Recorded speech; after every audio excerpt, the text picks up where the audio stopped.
As we have continued in our New Testament in a year readings, we have continued to recognize, I'm assuming you've continued to recognize, how quickly Mark moves in comparison to Matthew.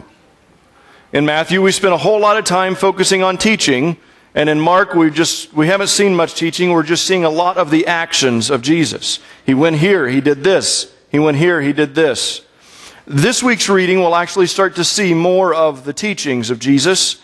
But before we get to that, I want us to stop and look at a couple of the stories that we read last week that talked about what happened when Jesus came to town. If you can imagine with me what it would be like if Jesus decided to come to Davenport. Can you imagine the press coverage that this would get? The tickets, the cost of tickets to be able to see Jesus, the security that would surround Jesus. And yet, the way that we imagine these things, when we compare, for example, what it was like when President Obama came to the Quad Cities a few months ago, the security was intense. And yet, when Jesus came to town, Jesus did not let people know where he was going next. And he didn't send out the security detail to make sure that they scoured every inch of the territory to make sure that he was going to be protected. He didn't send his own cars to make sure that he had the bulletproof limousine. You see, when Jesus came to town, Jesus came very differently. If you have your Bibles with you and you want to open up with me to Mark chapter 5. So they arrived at the other side of the lake in the region of the Gerasenes. And when Jesus climbed out of a boat, a man possessed by an evil spirit came out from a cemetery to meet him. This man lived among the burial caves and could no longer be restrained, even with the chain. Whenever he was put into chains and shackles, as he often was, he snapped the chains from his wrists and smashed the shackles. No one was strong enough to subdue him. Day and night he wandered among the burial caves and in the hills, howling and cutting himself with sharp stones. When Jesus was still some distance away, the man saw him, ran to meet him, and bowed low before him. With a shriek he screamed, "Why are you interfering with me, Jesus, Son of the Most High God? In the name of God, I beg you, don't torture me." For Jesus had already said to the spirit, "Come out of the man, you evil spirit." Then Jesus demanded to know, "What is your name?" And he replied, "My name is Legion, because there are many of us inside this man." Then the evil spirits begged him again and again not to send them to some distant place. There happened to be a large herd of pigs feeding on the hillside nearby. "Send us into those pigs," the spirits begged. "Let us enter into them." So Jesus gave them permission, and the evil spirits came out of the man and entered the pigs, and an entire herd of about 2,000 pigs plunged down the steep hillside into the lake and drowned in the water. The herdsmen fled to a nearby town in the surrounding countryside, spreading the news as they ran. People rushed out to see what had happened, and a crowd soon gathered around Jesus, and they saw the man who had been sitting with who had been possessed by the legion of demons.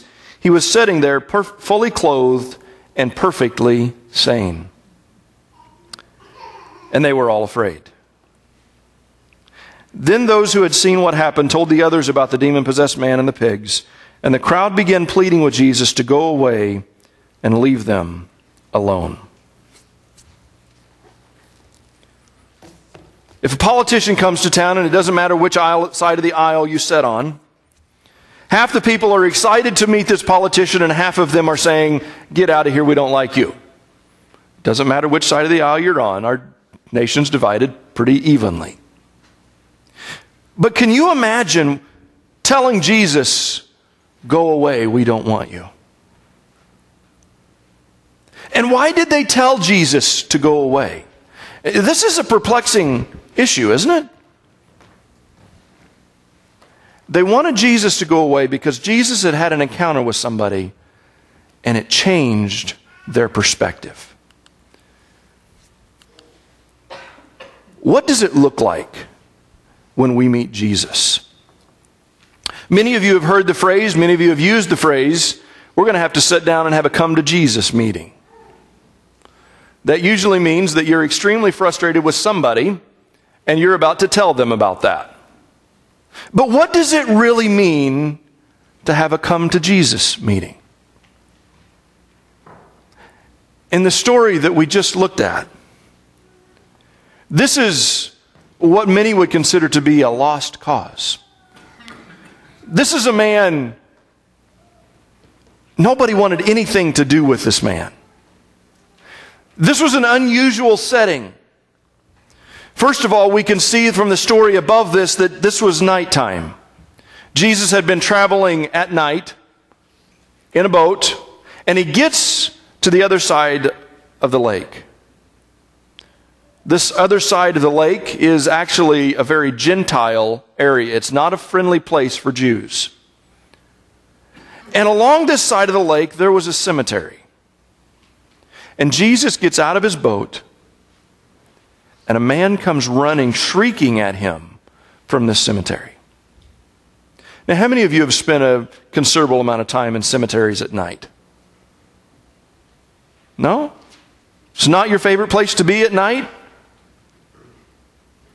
I haven't watched very many horror films, but the horror films that I saw growing up, most of them started out in a cemetery at night. This is not your, oh, let's have a nice, warm, fuzzy conversation place. This was a very unusual setting. This man comes rushing out of the cemetery at night, shrieking, which was a change from his normal howling. This guy was that guy that you did not want to meet in a dark alley or a dark cemetery. He was that guy that they could not control. Even with chains and shackles, he would snap them. When the herdsmen nearby heard what was going on, I'm sure that they came to see, okay, what's going on with this man now? His sound changed. They were used to, this passage tells us that they were used to this man howling and cutting himself with sharp rocks. But now he's shrieking. Something is going on. Something has frightened this man. What does it take to frighten this man? This man was broken. You understand how low you have to go to spend your life naked, cutting yourself with stones, crawling around a cemetery, howling. People come and try to control you with chains, and you break the chains, but nobody wants to be around you. You understand how low this guy is on the totem pole of society.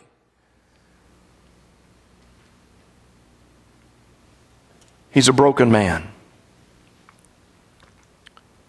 But he meets a capable Savior.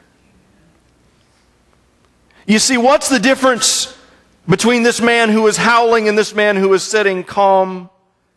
The difference is Jesus. What's the difference between me now and the me that I was when I was in high school? The difference is Jesus. What's the difference between what we were when we came to Christ and what we should be now? The difference should be Jesus.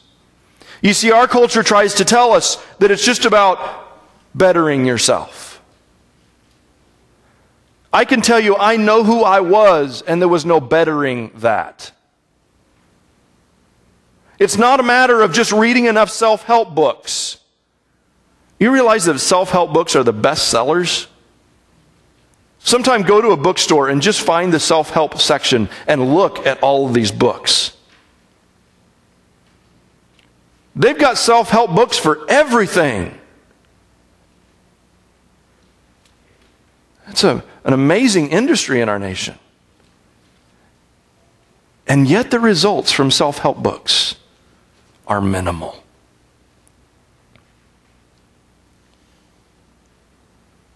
The difference for this man was not a self-help book. The difference was Jesus. You see, when Jesus came, Jesus changed him. And when he changed him, he didn't just say, enjoy this new life. He gave him a mission. Let's finish this story out. As Jesus was getting into the boat, the man who had been demon-possessed begged to go with him. But Jesus said, no, go home to your family and tell them everything the Lord has done for you and how merciful he has been.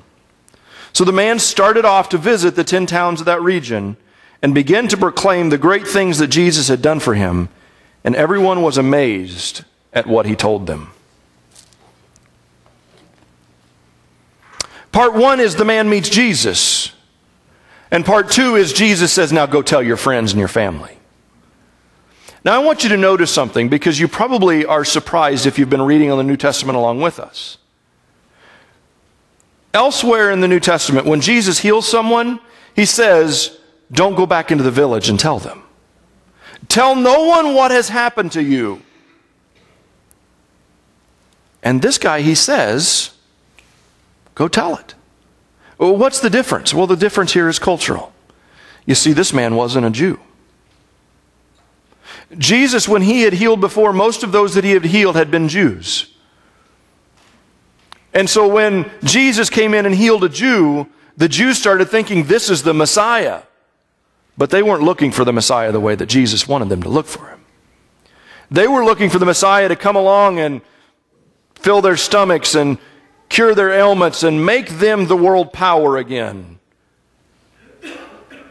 And Jesus had a bigger mission than just making a world power 2,000 years ago. But he communicated to this man a mission. We're going to pause that story. They get back into the boat. They head across the lake. And when they get to the other side of the lake, a crowd meets them. In the center of this crowd is a man named Jairus. His young daughter, 12 years old, is on her deathbed.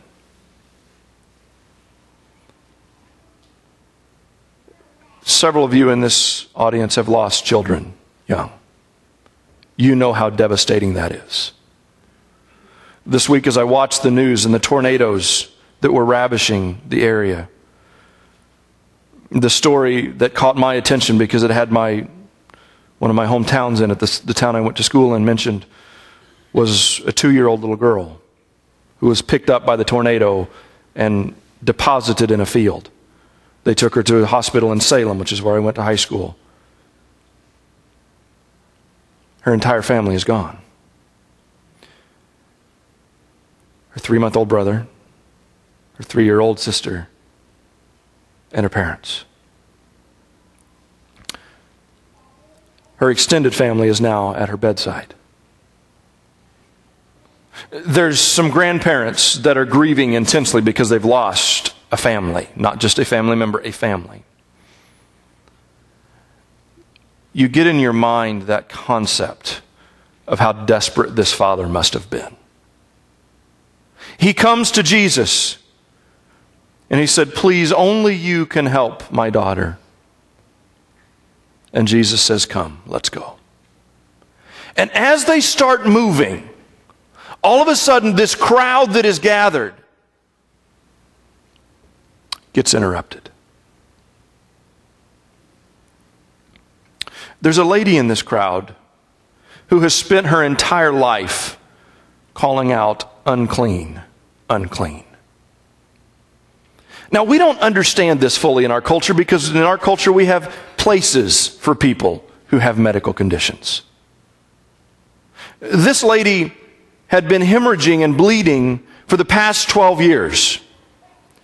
Now, in that culture, when you were hemorrhaging, when you were bleeding, you could not be around anybody else because God said, I don't want you to contaminate everybody. So if you were hemorrhaging, then you could not be around people, and you would have to call out when others came near, unclean, unclean, just like as if you had leprosy. Now, this lady had been this way for 12 years. If she had been married before, then her husband had certainly by this point divorced her. She was forced to live her life outside of the village. She couldn't go in to see her families. She spent every penny that she had to try to get some doctor to heal her. And yet, the passage tells us she suffered. She had suffered for 12 years, and she had suffered a great deal from many doctors. Understand that in this culture, medicine was very different from our culture today. Today, when you go to the hospital, you expect to be treated in a sanitary environment by someone who has gone to school a significant amount of time to take care of you. That's what you expect when you go to the hospital. In those days, many doctors were slaves, and the ones that the public would have access to weren't always the most capable, which is why that someone had released them from their employ. And many of their methods were nothing more than wives' tales. Oh, you got this problem? I saw one of my friends post on Facebook last night. These are my symptoms. Can someone help me? It's like, oh my, what are you thinking? Because if you ask everybody else to tell you what works when you don't want to go see a doctor, you're risking it there. She had suffered is the word that is used. The word that is used. And actually that word is also used another time in Mark when it's talking about the suffering of Jesus when Jesus is beaten. Now, this is the type of suffering that this woman had gone through as a result of seeing these doctors. They'd taken all of her money. She had no money left. She's unclean. She's not even supposed to be in this crowd. And she is desperate. She hears about Jesus. And she says, if I can only touch the corner of his robe, I can be healed. She doesn't even feel like she has the right to get his attention. You hear what she's saying? What this story is telling us? She doesn't even feel that she has the right to come up to Jesus and say, sir, could you heal me? Because that would be, she's below that. You see, this man, the demon-possessed man, was at the bottom of the barrel, as was this woman. No place for them at all in society. But she took a risk. She came through the crowd and she grabbed a hold of the hem of his garment, and she felt immediately that she had been healed. And the crowd is moving, and people are just packed in. I mean, imagine, we've all seen Extreme Makeover Home Edition. When they bring the bus back home, or bring the family back home, and before they say move that bus, you see the crowds of people who are gathered and applauding. Imagine that type of massive crowd surrounding Jesus. And the crowd is moving in this direction because they're about to see a little girl healed. And all of a sudden, Jesus stops. Now, this woman felt the healing, and she was probably crawling on the ground to get to Jesus. And she probably stopped way back here, has been stepped on numerous times since then. And Jesus stopped. And he said, who touched me? His disciples look at him and say, are you crazy? Are you absolutely nuts? Who touched you? Who hasn't touched you? And Jesus said, no, somebody was just healed. And here's this woman back here on her hands and knees. And now she's terrified. Because she shouldn't have been in this crowd in the first place. Remember, she's unclean. Unclean.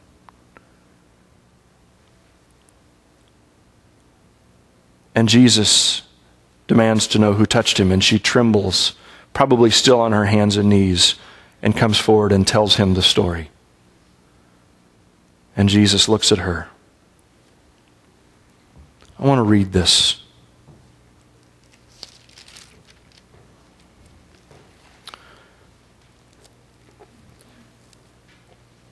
The frightened woman, trembling at the realization of what had happened to her, came and fell to her knees in front of him and told him what she had done.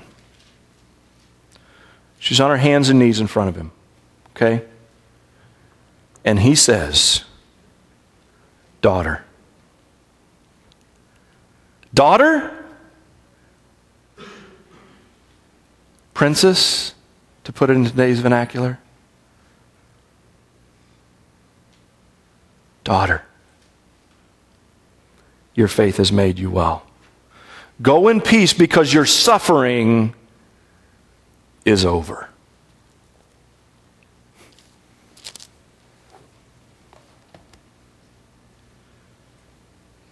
This is a hopeless outcast. Unclean. And Jesus calls her daughter. Do you get how significant that is? She hasn't had anybody embrace her or say anything good to her for the last 12 years. They just say, get away from me. And Jesus says, daughter.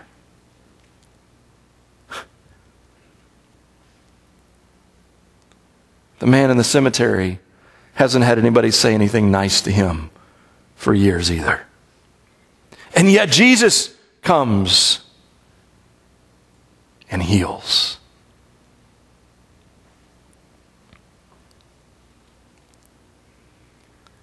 That should make us think a little bit, shouldn't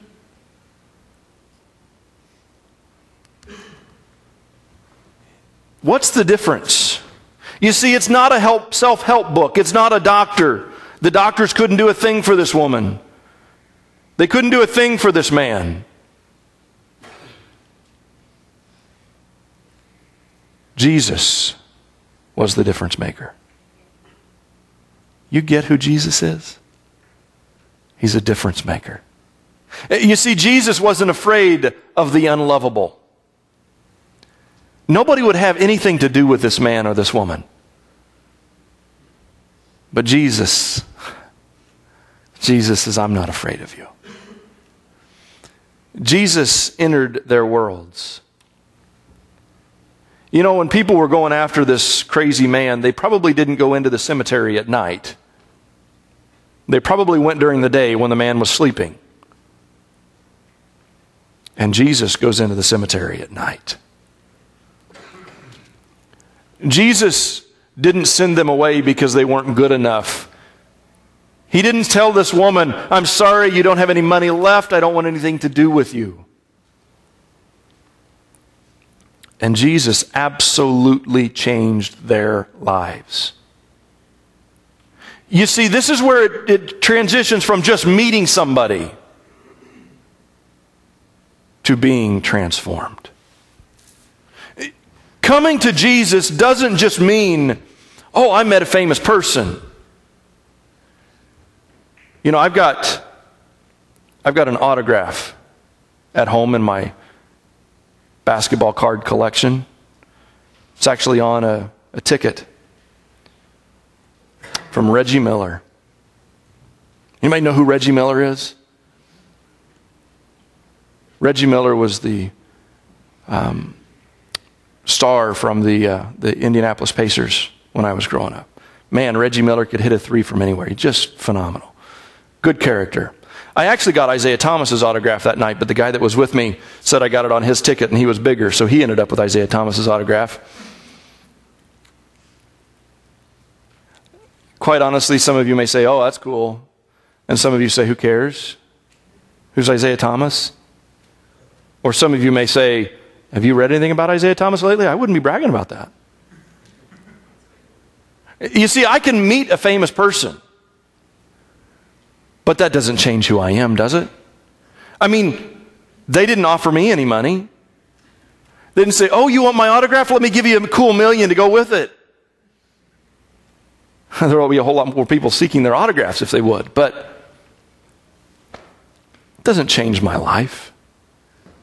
But when you meet Jesus, and you really meet who Jesus is, not just the world's picture of who Jesus is, but when you really meet Jesus, the Jesus who's willing to come in the dark areas of your life, the Jesus who's willing to come into the areas of your life that you don't think you want anybody to see, the Jesus who doesn't say, get away from me, unclean person, but the Jesus who says, son, daughter.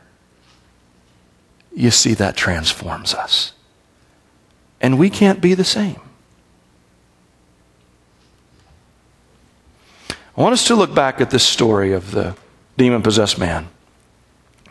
Jesus told him, no, go home to your family and tell them everything the Lord has done for you and how merciful He has been. And the man started off to visit the 10 towns, meaning he didn't even wait for the boat to leave. He stood, or when they were getting in the boat, Jesus said this. He said, okay, and he started walking. Because Peter saw this and told Mark, I saw this guy immediately start walking and moving in that direction. Not only was he walking, but he started telling people immediately, telling his family and telling his friends immediately. Now I want us to jump ahead to today's reading. About this time, another large crowd had gathered, and the people ran out of food again. Chapter 8, verse 1.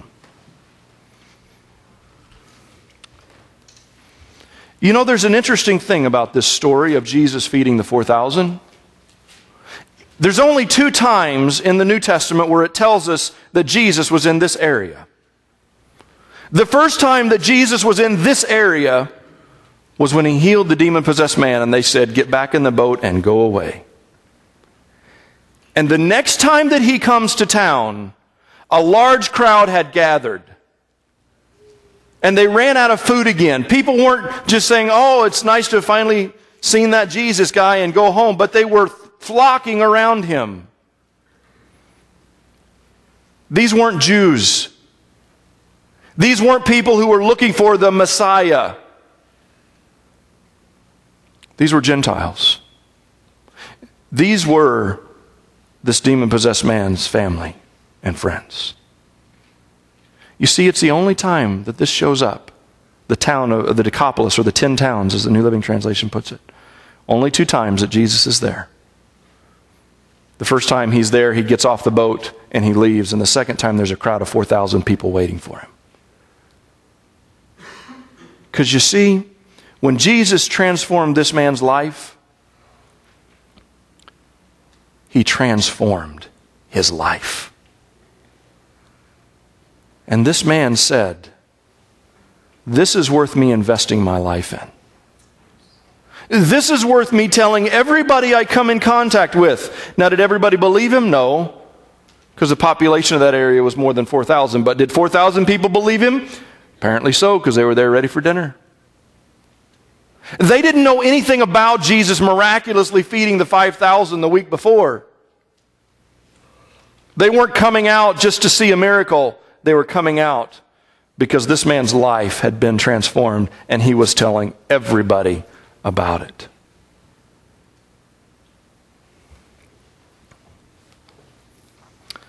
You see, here's a very good question. What can Jesus do with broken people? What can Jesus do with messed up people? Let me rephrase that. What can Jesus do with us? Because the last time I looked in the mirror, I saw somebody that was pretty messed up. The last time I looked in the mirror, I saw somebody that had plenty of flaws.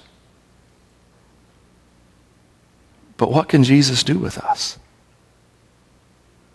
What can happen if we take seriously that Jesus calls us son and daughter, brother and sister? What can happen? I've got a video that I want us to watch this morning that looks at what God can do with a broken person.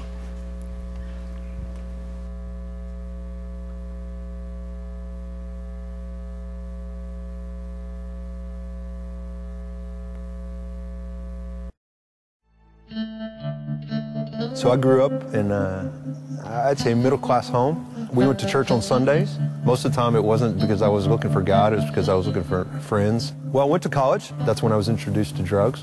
Cocaine became very popular for me. Just the whole bar atmosphere I chose to dive right into. You know, I graduated, found a job that I really started succeeding at. I was actually promoted at that job to take on different levels of responsibility around the nation, and one of my first deployments was back in my college hometown. I'd been there for about a month and a half, and I ran into a really good friend of mine from college. We decided that we were going to a Jimmy Buffett concert. You know, we left and we were drinking and we were just having fun in the car. It was a college road trip, as you will, except we never really made it to the destination.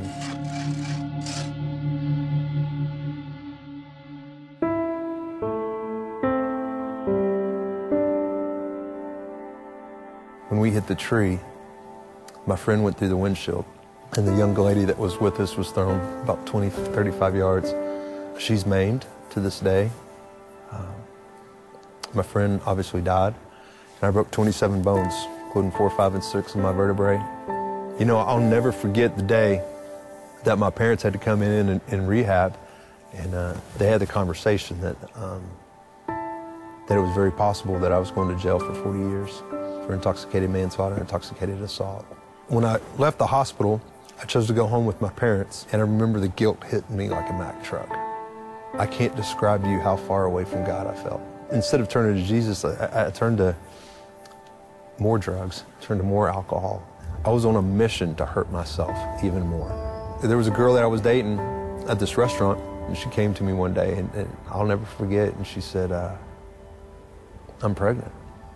I remember a prayer of, God, if you really don't like me this much, why are you hurting her? I remember thinking I was his guinea pig, that he was just going to abuse me, and that for some reason I'd drawn the short straw because of the bad things I'd done in my life. I was so sure that he was so mad at me. I was so sure that I had nothing to offer. I was so sure that I had crossed the line and that I couldn't go back. It was about 3 months after that we decided to get married, much to everybody's chagrin. And during this time, God had started sending Christian men into my life, and they took interest in me.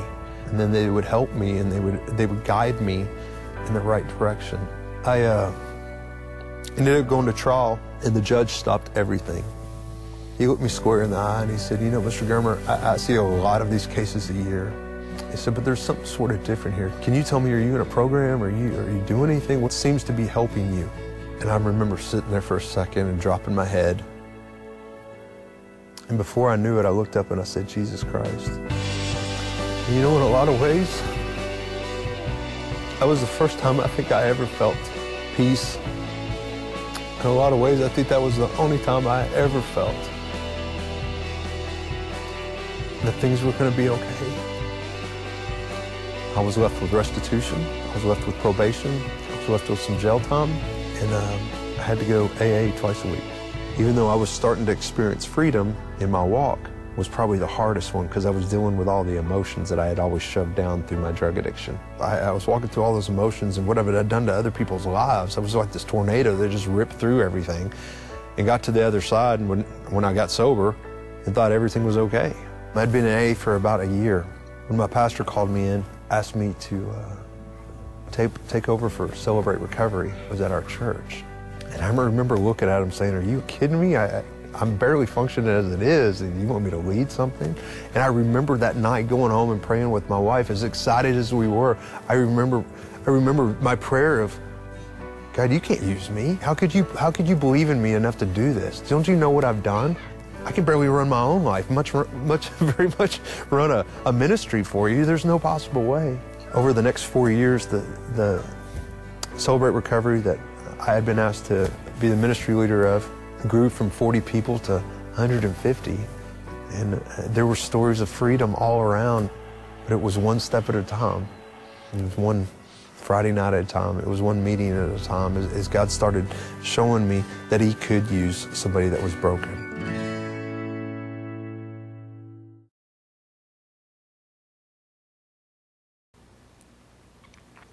You see, here's the moral of all of the stories that you've heard this morning. The demon-possessed man, the woman, and this gentleman that we just watched in the video. You see, the moral of these stories is this. There is no bottom of the barrel as far as Jesus is concerned. We're still usable. It doesn't matter what you have done. He can still transform you. It doesn't matter how bad you think you are. He still loves you. It doesn't matter how far you have gone. He's still calling your name.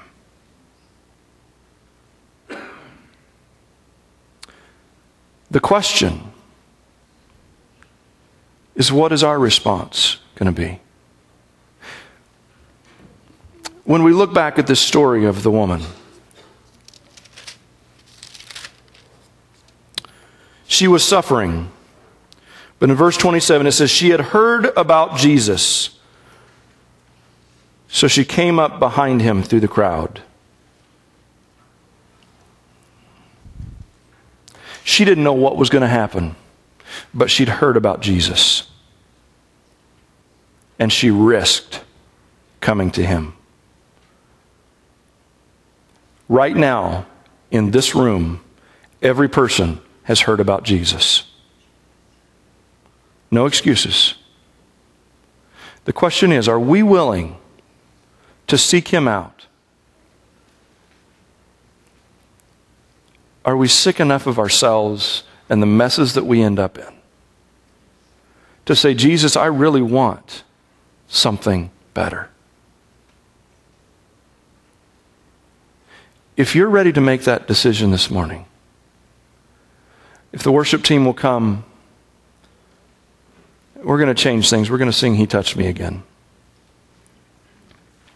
If you're ready to make that decision this morning, to give Jesus a try, then I would encourage you to make that move. For some of you this morning, that may mean that God is saying, you need to come down to the altar. For some of you this morning, it may mean that God is saying, you sit still because I'm going to talk to you right where you're at.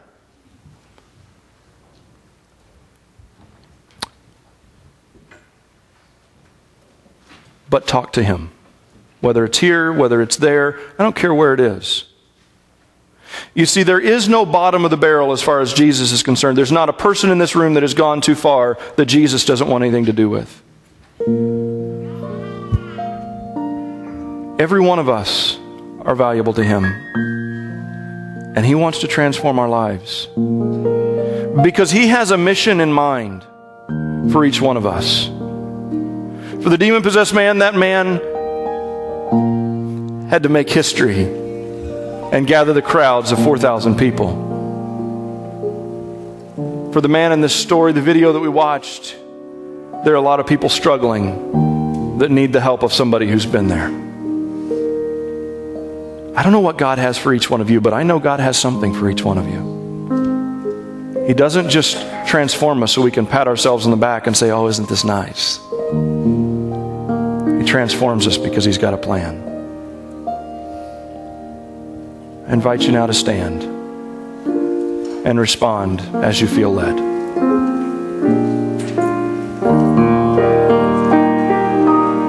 Shackled by a heavy burden,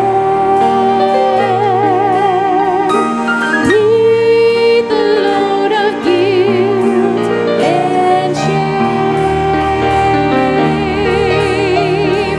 then the hand of Jesus touched me.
So after Jesus touched the man and the woman and the guy in this video,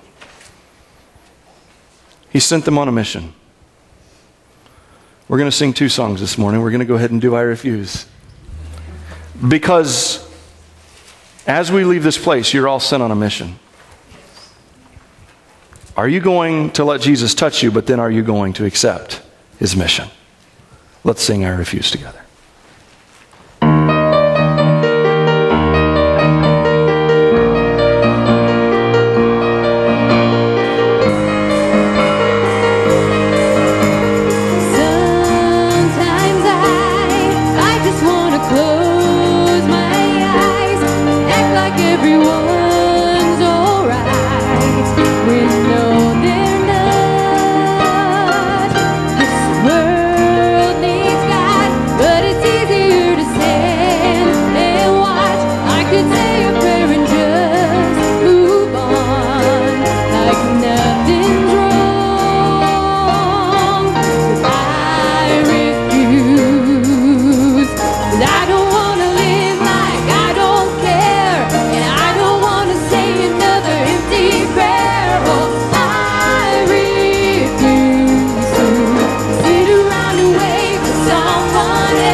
Heavenly Father, help us to leave this place changed and on mission. In your name we pray. Amen. And you are dismissed.